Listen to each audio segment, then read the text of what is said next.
Chapter 26. The Pont du Gard Inn. Such of my readers as have made a pedestrian excursion to the south of France may perchance have noticed, about midway between the town of Beaucaire and the village of Bellegarde, a little nearer to the former than to the latter, a small roadside inn, from the front of which hung, creaking and flapping in the wind, a sheet of tin covered with a grotesque representation of the Pont du Gard. This modern place of entertainment stood on the left-hand side of the post road and backed upon the Rhone. It also boasted of what in Languedoc is styled a garden, consisting of a small plot of ground, on the side opposite to the main entrance reserved for the reception of guests. A few dingy olives and stunted fig trees struggled hard for existence, but their withered, dusty foliage abundantly proved how unequal was the conflict. Between these sickly shrubs grew a scanty supply of garlic, tomatoes, and escalots. Where, lone and solitary, like a forgotten sentinel, a tall pine raised its melancholy head in one of the corners of this unattractive spot, and displayed its flexible stem and fan-shaped summit dried and cracked by the fierce heat of the subtropical sun.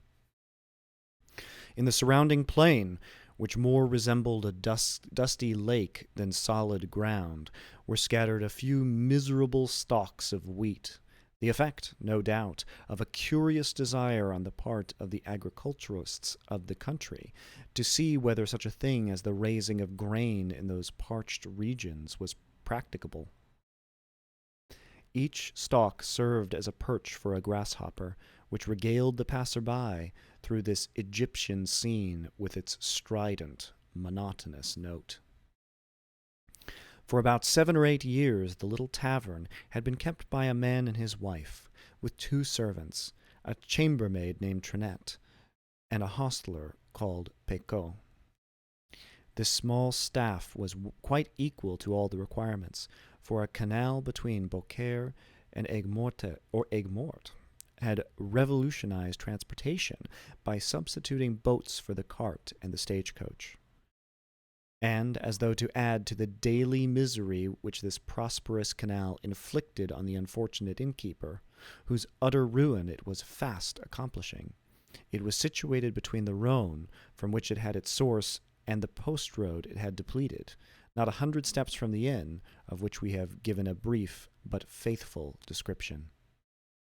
The innkeeper himself was a man from 40 to 55 years of age, tall, strong, and bony, a perfect specimen of the natives of those southern latitudes.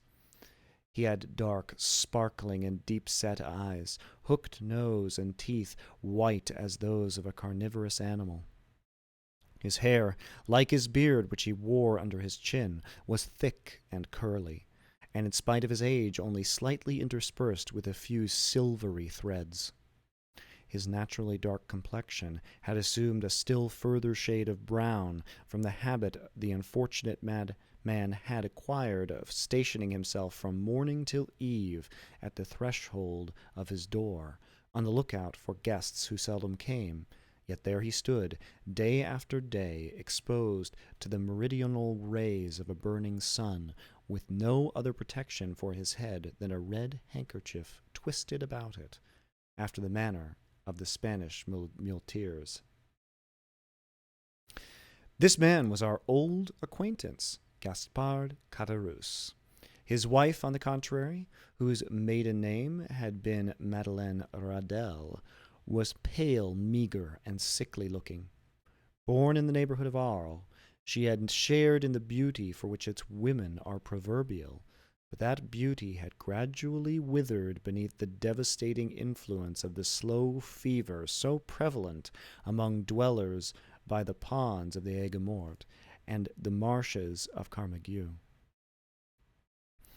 She remained nearly always in her second-floor chamber, shivering in her chair, or stretched languid and feeble on her bed, while her husband kept his daily watch at the door, a duty he performed with so much the greater willingness as it saved him the necessity of listening to the endless plaints and murmurs of his helpmate, who never saw him without breaking out into bitter invectives against fate, to all of which her husband would calmly return an unvarying reply in these philosophic words: "Hush, La Carconte! It is God's pleasure that things should be so." The sobriquet of La Carconte had been bestowed on Madeleine Radel from the fact that she had been born in a village, so called, situated between Salon and Lambesc, and as a custom existed among the inhabitants of that part of France where Caderousse lived, of styling every person by some particular and distinctive appellation. Her husband had bestowed on her the name of La Carconte, in place of her sweet and euphonious name of Madeleine, which, in all probability, his rude guttural language would not have enabled him to pronounce. Still, let it not be supposed that amid this affected resignation to the will of Providence, the unfortunate innkeeper did not writhe under the double misery of seeing the hateful canal carry off his customers and his profits, and the daily infliction of his peevish partner's murmurs and lamentations. Like other dwellers in the South, he was a man of sober habits and moderate desires, but fond of external show, vain, and addicted to display. During the days of his prosperity, not a festivity took place without himself and wife being among the spectators. He dressed in the picturesque costume worn upon grand occasions by the inhabitants of the south of France, bearing equal resemblance to the style adopted by both the Catalans and the Andalusians, while La Carconte displayed the charming fashion prevalent among the women of Arles, a mode of attire borrowed equally from Greece and Arabia. But by degrees, watch chains, necklaces, parti-colored scarves, embroidered bodices, velvet vests, elegantly worked stockings, striped gaiters, and silver buckles for the shoes all disappeared, and Gaspard Caderousse, unable to appear abroad in his pristine splendor, had given up any further participation in the pomps and vanities, both for himself and wife, although a bitter feeling of envious discontent filled his mind as the sound of mirth and merry music from the joyous revelers reached even the miserable hostelry to which he still clung, more for the shelter than the profit it afforded. Caderousse was, then, as usual, at his place of observation before the door, his eyes glancing listlessly from a piece of closely shaven grass, on which some fowls were industriously, though fruitlessly, endeavoring to turn up some grain or insect suited to their palate, to the deserted road, which led away to the north and south, when he was aroused by the shrill voice of his wife, and grumbling to himself as he went, he mounted to her chamber, first taking care, however, to set the entrance door wide open as an invitation to any chance traveler who might be passing. At the moment Caderousse quit his sentry-like watch before the door, the road on which he so eagerly strained his sight was void and lonely as a desert at midday. There it lay, stretching out into one interminable line of dust and sand, with its sides bordered by tall, meager trees, altogether presenting so uninviting an appearance that no one in his senses could have imagined that any traveler at liberty to regulate his hours for journeying would choose to expose himself in such a formidable Sahara. Nevertheless, had Caderousse but retained his post a few minutes longer, he might have caught a dim outline of something approaching from the direction of Bellegarde. As the moving object drew nearer, he would easily have perceived that it consisted of a man and horse, between whom the kindest and most amiable understanding appeared to exist. The horse was of Hungarian breed, and ambled along at an easy pace. His rider was a priest, dressed in black, and wearing a three-cornered hat, and in spite of the ardent rays of a noonday sun, the pair came on with a fair degree of rapidity. Having arrived before the Pont du Gard, the horse stopped, but whether for his own pleasure or that of his rider would have been difficult to say. However, that might have been the priest, dismounting, led his steed by the bridle in search of some place to which he could secure him. Availing himself of a handle that projected from a half-fallen door, he tied the animal safely, and having drawn a red cotton handkerchief from his pocket, wiped away the perspiration that streamed from his brow. Then, advancing to the door, struck thrice with the end of his iron-shod stick. At this unusual sound, a huge black dog came rushing to meet the daring assailant of his ordinarily tranquil abode, snarling and displaying his sharp white teeth with a determined hostility that abundantly proved how little he was accustomed to society.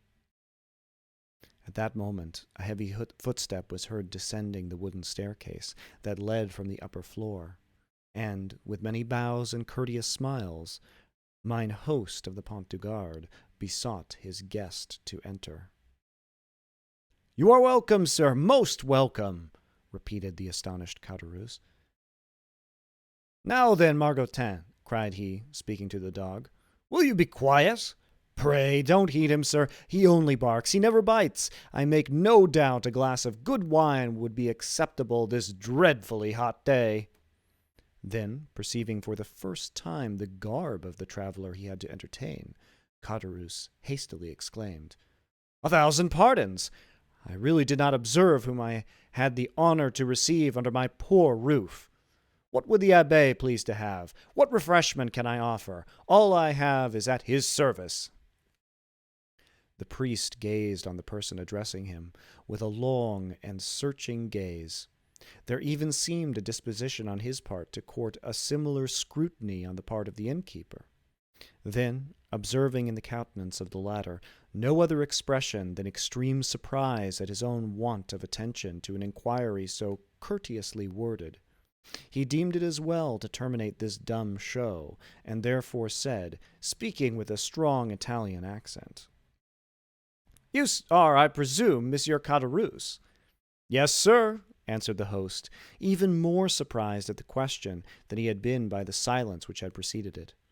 "I am Gaspard Caderousse, at your service."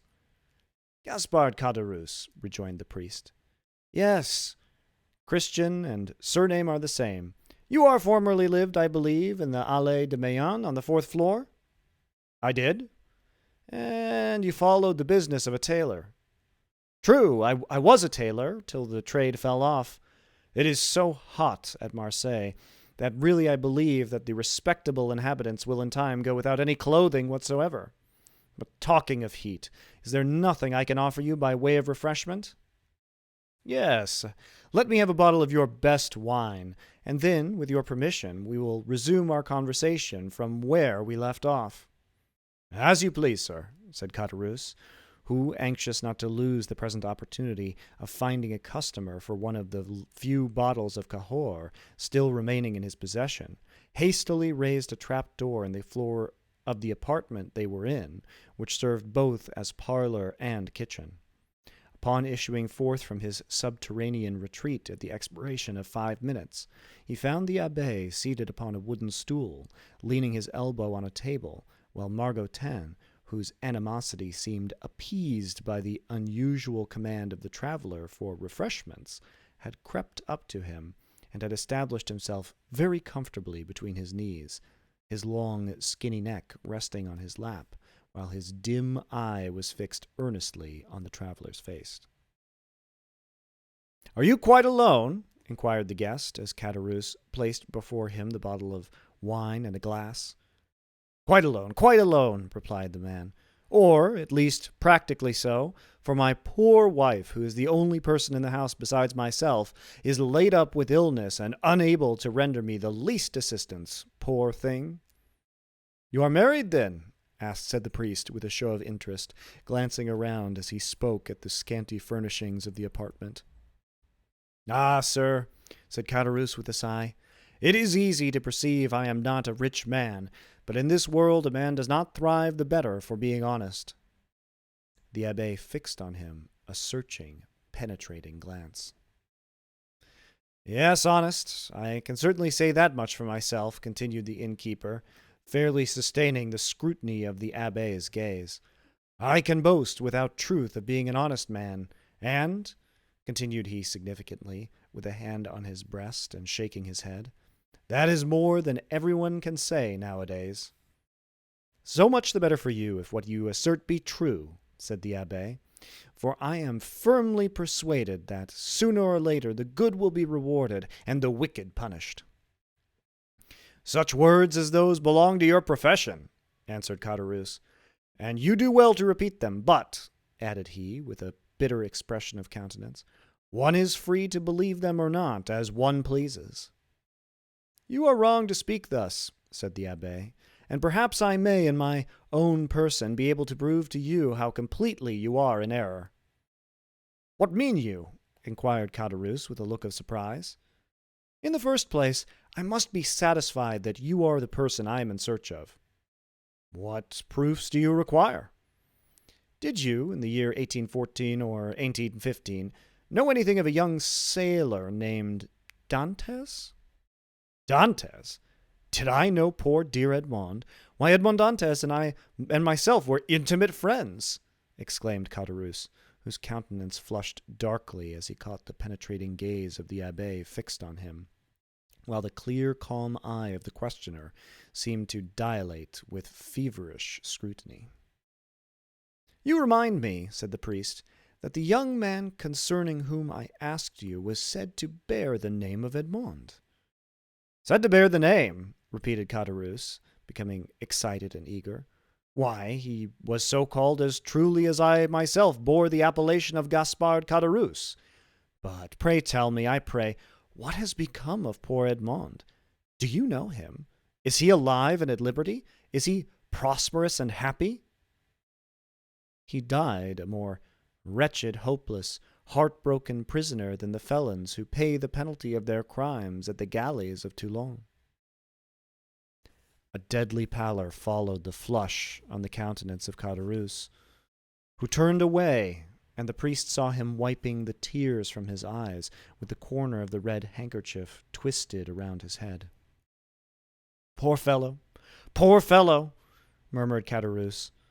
"Well, there, sir, is another proof that good people were never rewarded on this earth, and that none but the wicked prosper.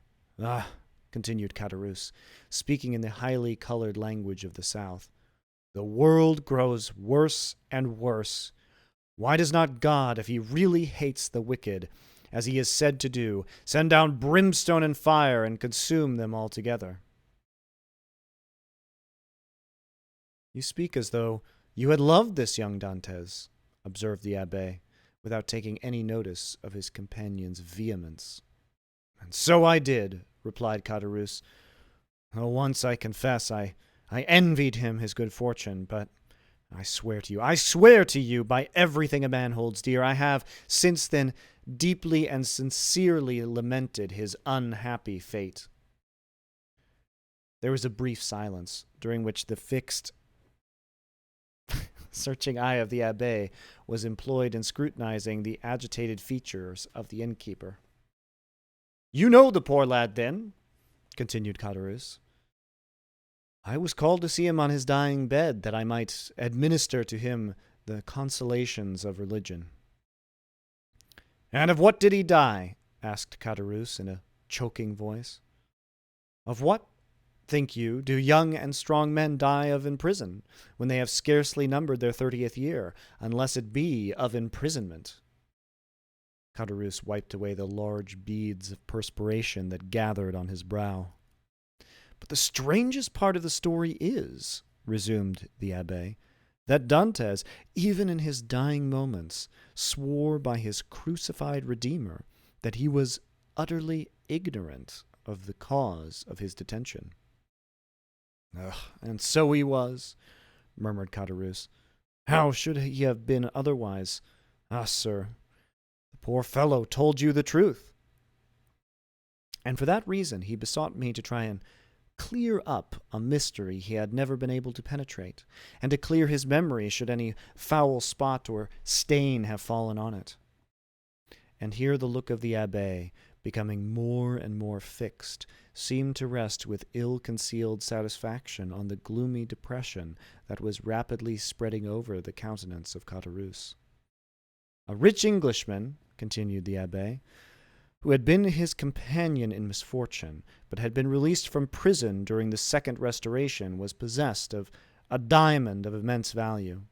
This jewel he bestowed on Dantès upon himself quitting the prison, as a mark of his gratitude for the kindness and brotherly care with which Dantès had nursed him in a severe illness he underwent during his confinement. Instead of employing this diamond in attempting to bribe his jailers, who might only have taken it and then betrayed him to the governor, Dantès carefully preserved it, that in the event of his getting out of prison, he might have the wherewithal to live, for the sale of such a diamond would have quite sufficed to make his fortune. "Then, I suppose," asked Caderousse, with eager, glowing looks, "that it was a stone of immense value." "Why, everything is relative," answered the abbé. "To one in Edmond's position, the diamond certainly was of great value. It was estimated at 50,000 francs. "Bless me!" exclaimed Caderousse. 50,000 francs! Surely the diamond was as large as a nut to be worth all that." "No," replied the abbé, "it was not of such a size as that. But you shall judge for yourself. I have it with me." The sharp gaze of Caderousse was instantly directed toward the priest's garments, as though hoping to discover the location of the treasure. Calmly drawing forth from his pocket a small box covered with black shagreen, the abbé opened it and displayed to the dazzled eyes of Caderousse the sparkling jewel it contained, set in a ring of admirable workmanship. "And that diamond," cried Caderousse, almost breathless with eager admiration, "you say is worth 50,000 francs?" "It is, without the setting, which is also valuable," replied the abbé as he closed the box and returned it to his pocket, while its brilliant hues seemed still to dance before the eyes of the fascinated innkeeper. "But how comes the diamond in your possession, sir? Did Edmond make you his heir?" "No, merely his testamentary executor. I once possessed 4 dear and faithful friends, besides the maiden to whom I was betrothed," he said, "and I feel convinced they have all unfeignedly grieved over my loss. The name of one of the 4 friends is Caderousse." The innkeeper shivered. "Another of the number," continued the abbé, without seeming to notice the emotion of Caderousse, "is called Danglars, and the third, in spite of being my rival, entertained a very sincere affection for me." A fiendish smile played over the features of Caderousse, who was about to break in upon the abbé's speech, when the latter, waving his hand, said, "Allow me to finish first, and then if you have any observations to make, you can do so afterward. The third of my friends, although my rival, was much attached to me. His name was Fernand. That of my betrothed was—" Stay, continued the abbé. "I have forgotten what he called her." "Mercédès," said Caderousse eagerly. "True," said the abbé with a stifled sigh. Mercédès it was. "Go on," urged Caderousse. "Bring me a carafe of water," said the abbé. Caderousse quickly performed the stranger's bidding, and after pouring some into a glass and slowly swallowing its contents, the abbé resumed his usual placidity of manner, said as he placed his empty glass on the table, "Where did we leave off? The name of Edmond's betrothed was Mercédès." "To be sure. You will go to Marseille," said Dantès, "for you understand I repeat his words just as he uttered them. Do you understand?" "Perfectly." You will sell this diamond. You will divide the money into 5 equal parts and give an equal portion to these good friends, the only persons who have loved me upon earth." "But why into 5 parts?" asked Caderousse. "You only mentioned 4 persons." "Because the 5th is dead, I hear. The 5th share in Edmond's bequest was his own father."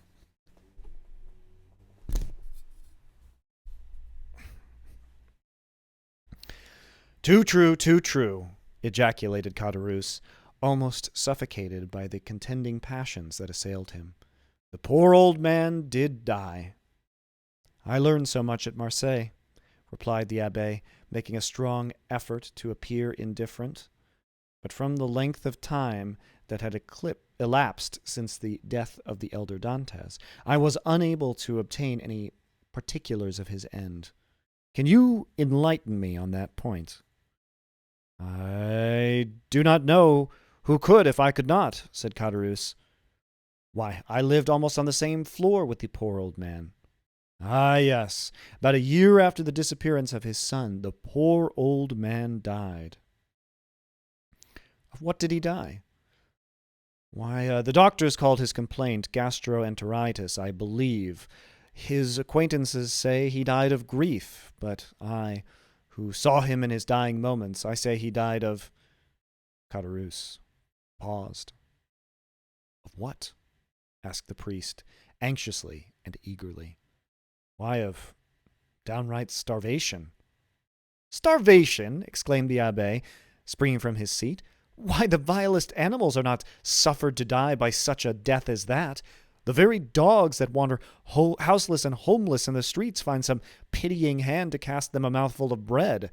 And that a man, a Christian, should be allowed to perish of hunger in the midst of other men who call themselves Christians is too horrible for belief.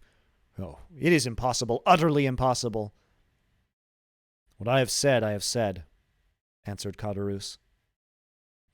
"And you are a fool for having said anything about it," said a voice from the top of the stairs. "Why should you meddle with what does not concern you?" The 2 men turned quickly, and saw the sickly countenance of La Carconte peering between the baluster rails. Attracted by the sound of voices, she had feebly dragged herself down the stairs, and, seated on the lower step, head on knees, she had listened to the foregoing conversation. "Mind your own business, wife," replied Caderousse sharply. "This gentleman asks me for information, which common politeness will not permit me to refuse." "Politeness, you simpleton!" retorted La Carconte. "What have you to do with politeness, I should like to know? Better study a little common prudence. How do you know the motives that person may have for trying to extract all he can from you?" "I pledge you my word, madam," said the abbé, "that my intentions are good, and that your husband can incur no risk, provided he answers me candidly." "Ah, that's all very fine," retorted the woman. "Nothing is easier than to begin with fair promises and assurances of nothing to fear. But when poor silly folks like my husband there have been persuaded to tell all they know, the promises and assurances of safety are quickly forgotten. And at some moment when nobody is expecting it, behold, trouble and misery and all sorts of persecutions are heaped upon the unfortunate wretches, who cannot even see whence all their afflictions come." Nay, my good woman, make yourself perfectly easy, I beg of you. Whatever evils may befall you, they will not be occasioned by my instrumentality. That I solemnly promise you." La Carconte muttered a few inarticulate words, then let her head again drop upon her knees, and went into a fit of ague, leaving the 2 speakers to resume the conversation, but remaining so as to be able to hear every word they uttered. Again, the abbé had been obliged to swallow a draught of water to calm the emotions that threatened to overpower him. When he had sufficiently recovered himself, he said, "It appears, then, that the miserable old man you were telling me of was forsaken by everyone. Surely, had not such been the case, he would not have perished by so dreadful a death." "Why, he was not altogether forsaken," continued Caderousse, For Mercedes the Catalan and Monsieur Morel were very kind to him, but somehow the poor old man had contracted a profound hatred for Fernand, the very person, added Caderousse with a bitter smile, that you named just now as being one of Dantes's faithful and attached friends. And was he not so? Asked the abbé. Gaspard, Gaspard, murmured the woman from her seat on the stairs. Mind what you are saying. Caderousse made no reply to these words, though they evidently irritated and annoyed him by the interruption. But, addressing the abbé, he said, Can a man be faithful to another whose wife he covets and desires for himself?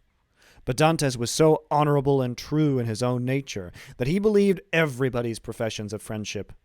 Poor Edmond, he was cruelly deceived, but it was fortunate that he never knew, or he might have found it more difficult.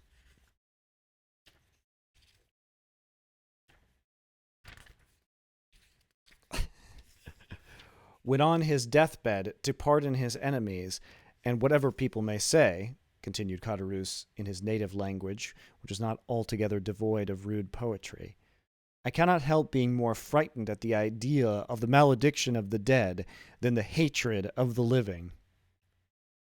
Imbecile! Exclaimed La Carconte. Do you then know in what manner Fernand injured Dantes? Inquired the abbé of Caderousse. Do I? No one better. Speak out then, say what it was. Gaspard! Cried La Carconte. Do as you will, you are master, but if you take my advice, you'll hold your tongue. Well, wife, replied Caderousse, I don't know but what you're right. So you will say nothing? Asked the abbé. Why, what good would it do? Asked Caderousse. If the poor lad were living, and came to me and begged that I would candidly tell which were his true and which his false friends, why, perhaps I should not hesitate. But you tell me he is no more, and therefore can have nothing to do with hatred or revenge, so let all such feeling be buried with him. You prefer, then, said the abbé, that I should bestow on men you say are false and treacherous the reward intended for faithful friendship. That is true enough, returned Caderousse. You say truly the gift of poor Edmond was not meant for such traitors as Fernand and Danglars. Besides, what would it be to them? No more than a drop of water in the ocean. Remember, chimed in La Carconte, those two could crush you at a single blow. How so? Inquired the abbé. Are these persons, then, so rich and powerful? Do you not know their history? I do not. Pray, relate it to me. Caderousse seemed to reflect for a few moments, then said, No, truly it would take up too much time. Well, my good friend, returned the abbé, in a tone that indicated utter indifference on his part, you are at liberty either to speak or be silent, just as you please. For my own part, I respect your scruples and admire your sentiments, so let the matter end. I shall do my duty as conscientiously as I can, and fulfill my promise to the dying man. My first business will be to dispose of this diamond. So saying, the abbé again drew the small box from his pocket, opened it, and contrived to hold it in such a light that a bright flash of brilliant hues passed before the dazzled gaze of Caderousse. Wife, wife, cried he in a hoarse voice, come here and behold this rich diamond.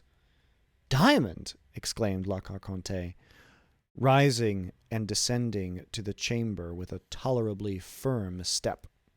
What diamond are you talking about? Why, did you not hear all we said? Inquired Caderousse. It is a beautiful diamond left by poor Edmond Dantes, to be sold and the money divided between his father, Mercedes, his betrothed bride, Fernand, Danglars, and myself. The jewel is worth at least 50,000 francs. Oh, what a magnificent jewel! Cried the astonished woman. The fifth part of the profits from this stone belongs to us, then, does it not? Asked Caderousse. It does, replied the abbé. with the addition of an equal division of that part intended for the elder Dantes, which I believe myself at liberty to divide equally with the 4 survivors. "And why among us 4? Inquired Caderousse. "As being the friends Edmond esteemed most faithful and devoted to him." "I don't call those friends who betray and ruin you," murmured the wife in her turn, in a low, muttering voice.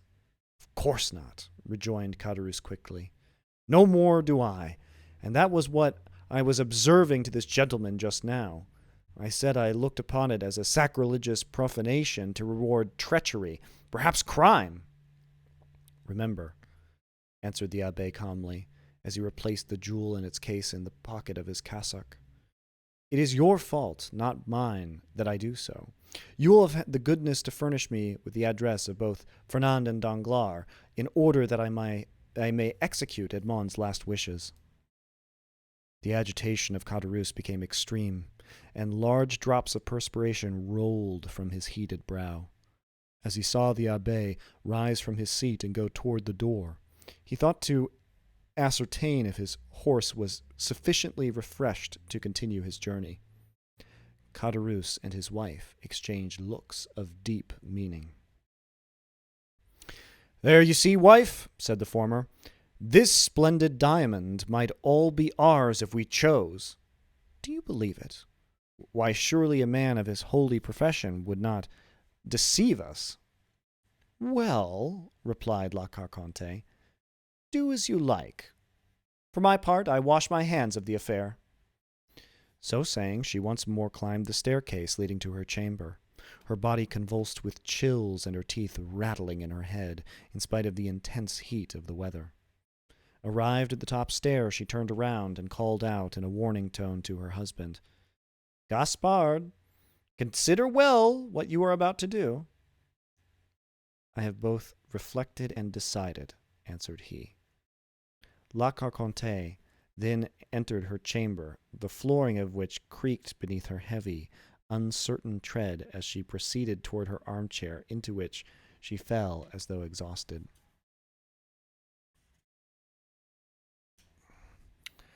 "Well," asked the abbé, as he returned to the apartment below, "what have you made up your mind to do?" "To tell you all I know," was the reply. "I certainly think you act wisely in doing so," said the priest, "not because I have the least desire to learn anything you may please to conceal from me, but simply that if, through your assistance, I could distribute the legacy according to the wishes of the testator, why, so much the better. That is all." "I hope it may be so," replied Caderousse, his face flushed with cupidity. "I am all attention," said the abbé. "Stop a minute," answered Caderousse. "We might be interrupted in the most interesting part of my story, which would be a pity, and it is as well that your visit hither should be made known only to ourselves." With these words he went stealthily to the door, which he closed, and by way of still greater precaution, bolted and barred it, as he was accustomed to do at night. During this time the abbé had chosen his place for listening at his ease. He removed his seat into a corner of the room, where he himself would be in deep shadow, while the light would be fully thrown on the narrator. Then, with head bent down and hands clasped, or rather clinched together, he prepared to give his whole attention to Caderousse, who seated himself on the little stool exactly opposite to him. "Remember, this is no affair of mine," said the trembling voice of La Carconte, as though through the flooring of her chamber she viewed the scene that was enacting below. "Enough, enough," replied Caderousse. "Say no more about it. I will take all the consequences upon myself." And he began his story.